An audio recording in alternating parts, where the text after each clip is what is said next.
They've been telling us for over a year that Russia's about to be defeated. Then why are we sending an ever-increasing amount of money and material to Ukraine? Could they be lying to us? And speaking of lying to us, remember they told us that Russia blew up its own pipeline? The New York Times told us, everyone told us that. Shut up, Putin defender, the Russians did it. Well, now they're admitting the Russians didn't do it, but we didn't do it either. Something called a pro-Ukrainian group blew up the Nord Stream pipeline and created the largest environmental disaster in human history, and also shafted our NATO allies in Western Europe. A pro-Ukrainian group. Okay. Tulsi Gabbard served in the Congress, ran for president. She joins us tonight. Congresswoman, thanks so much for coming on. Thanks, so Tucker. This is a pro-Ukrainian group that has the military prowess to blow up one of the world's most important pipelines, but the Biden administration had nothing to do with it. Is that the new lie that they're telling us? Apparently so. It is so obvious at this point, Tucker, that the United States and NATO are responsible for this act of sabotage and act of war, attacking and destroying this Nord Stream pipeline.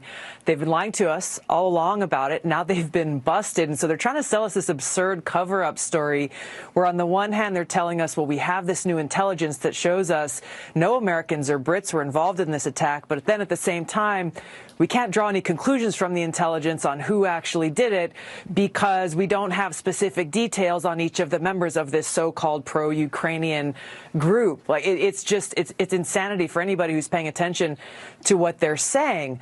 The reality is that they are responsible for this, and there are short-term and long-term serious implications for this action. It sets this precedent, Tucker, for countries like Russia, North Korea, Iran, and China to go ahead and launch these attacks and sabotage against critical infrastructure against other countries like gas pipelines, undersea cables, financial systems, satellites. The list goes on and on. Just imagine the kind of problems, to say the least, that would cause for us, the American people, and for the world.